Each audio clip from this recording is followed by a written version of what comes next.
Welcome to the Real Estate Espresso Podcast, your morning shot of what's new in the world of real estate investing. I'm your host, Victor Menashe. This is the weekend edition where we interview notable people from the world of real estate investing. Today is no exception. We have a great guest all the way from West Hartford, Connecticut. Welcome to the show, Bob Lachance. Victor, thanks for having me. Nice to see you again. It's been a while. Good to have you here again. The last time we spoke, we're in the teeth of the pandemic, and it's been what a journey. Now, of course, over the last little bit, the market has turned, and we're going to talk about what that means. But before we do that, maybe give a little bit of your backstory for those who don't know you and how you got to this point in your journey. Absolutely. 2-second rundown. I played professional hockey for 8 years. I retired 2004, jumped into real estate investing. I was one class short of getting my degree, so I had nothing to fall back on. So, hey, real estate was it. So I jumped into real estate, and through the years, I've done, well over 15 plus 100 transactions.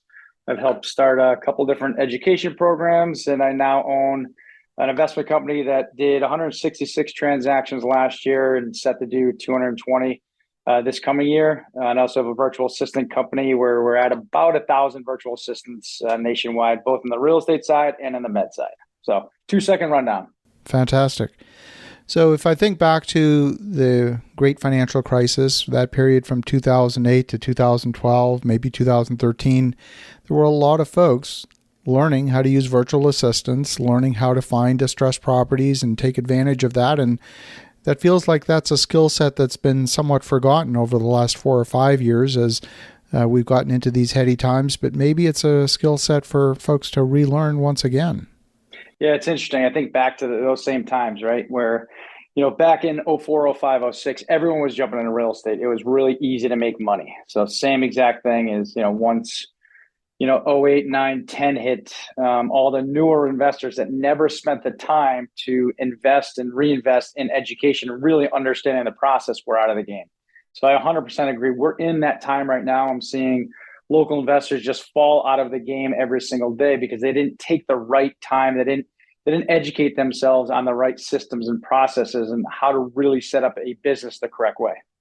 Absolutely. And a rising tide can wallpaper over a ton of mistakes, as I'm sure it has for many investors.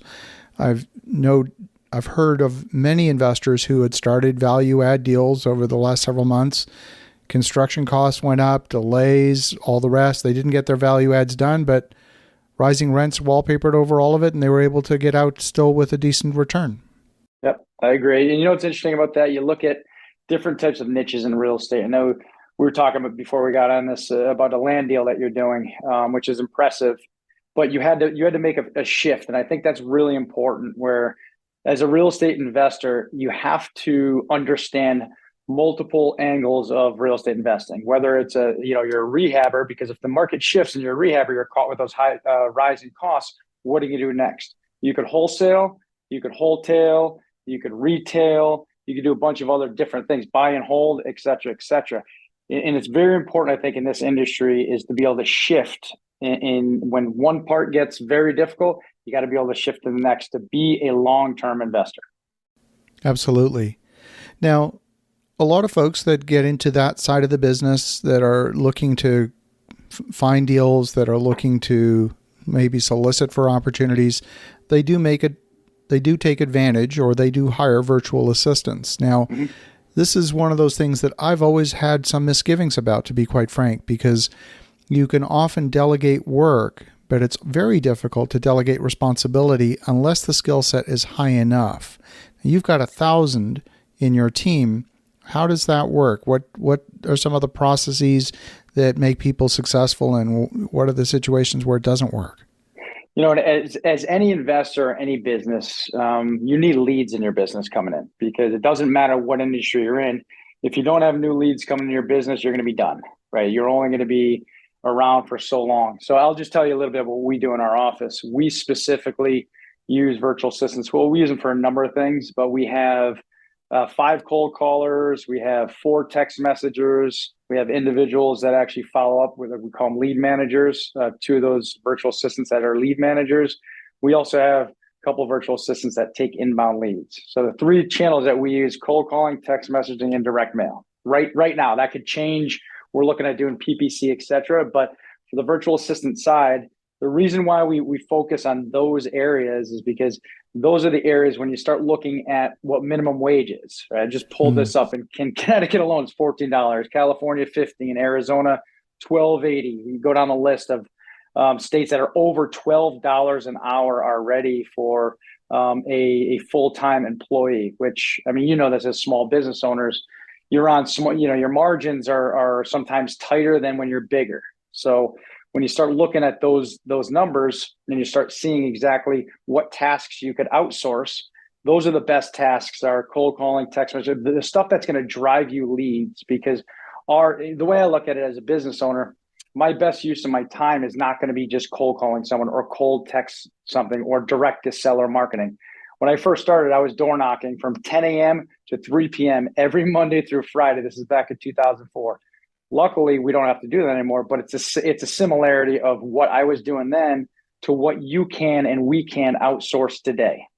Well, and to say nothing of the fact that someone who you might hire in North America at $15 an hour is going to be a much lower level of skill Right. than someone you hire for that same equivalent dollar amount, maybe in the Philippines, maybe in India, or someplace where they're very highly educated. Many have 2 and 3 degrees, even at that price point. And that's a great point. All of my virtual assistants are the Philippines, and they all have a 4-year college degree. If I'm looking to hire someone here in Connecticut with a 4-year college degree, you're right. They're not gonna be at $14 an hour. They're gonna be at high 20s coming out of college. So, and I know that's kind of a little different around the country, but I know where I am right now, it's more difficult to hire locally because of that the high minimum wage number. Absolutely. So if you're looking to engage with a virtual assistant firm, talk to me a little bit about role definition, supervision, leadership training. How does all of that work so you actually have a successful engagement? Absolutely. So, individuals could go to my company. We hire, we train, we manage, we do all of that, what you just said. If someone's looking to go get a virtual assistant themselves, they can 100% do it themselves, right? You Mm-hmm. have companies like mine that go after them. We set up a whole infrastructure in the Philippines to where we have a whole recruiting company that drives in applications, weed through the individuals. They go through predictive indexing, they go through disc profiling, then they go to our training team, and there's a fallout rate within training. And the reason why we have a high fallout rate, which is a very, very good thing, because it weeds out the individuals that don't want to be working for anybody long term, or you'll have attrition, you'll have fallout, you'll have everything. So it's very, very important to look at that. I know when we hire here in the office, if there's turnover's tough, right? Yeah. Turnover, it costs a lot of money to turn somebody over. So we do all of that in our virtual assistant company to weed them out.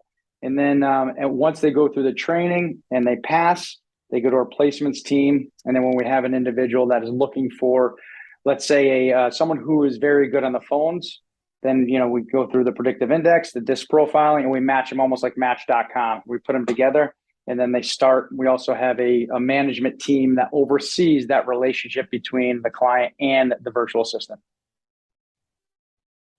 I'm going to ask a question, and I really have no idea if this makes any sense at all, but is there a higher probability of success hiring just a single virtual assistant versus, let's say, hiring 3 where you've got now a little bit more bench depth, putting the dollars aside? Yep.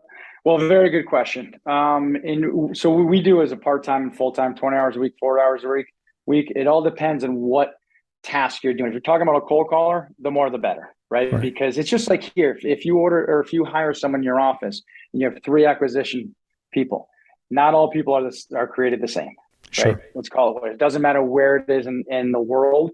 Not all people are created the same. So if you could hire 3, and it fits within your budget, 100%. It's always better, in my opinion, to hire more than less. Absolutely. That makes a lot of sense. And can you talk a little bit about what folks that are looking to do virtual work, are they, we're talking in many cases about a 12-hour time zone difference. We conduct business on core business hours here in North America. Are they working, are they time shifting their day? Are they, is it something that they typically are capable of doing for 6 months, or something that they are interested in doing long term? Yeah, so ours are typically long term. Like I said before, we have all my virtual assistants are in the Philippines, and it's literally opposite. So they're working the graveyard shift. But as you know, a lot of people know, the call center industry is very, very big in the Philippines. So Yes. working at night is extremely normal to them. So it's not a challenge at all working at night, which is our daytime. I'm in Connecticut, so I'm Eastern Standard Time.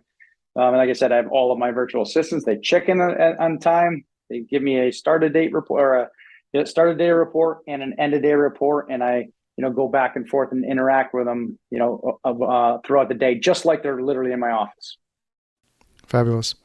Well, Bob, if folks want to connect, if they want to learn more, what's the best way? Best way, you could check us out on Facebook or check us out online. Our website is revaglobal.com, REVA global.com. If you want to talk to one of our mission specialists, you could click the strategy session button right on our website. You can check us out on Facebook, Instagram. We're pretty much all over the place. So, and you can also reach me direct. Like I said, you can check me out on Facebook, LinkedIn, Instagram as well. Fantastic. Well, Bob, great to catch up again. And for the listeners at home, if you're looking for virtual help, definitely check out revaglobal.com. The link will be in the show notes, and connect with Bob as well. In the meantime, have an awesome rest of your weekend. Go make some great things happen. We'll talk to you again tomorrow.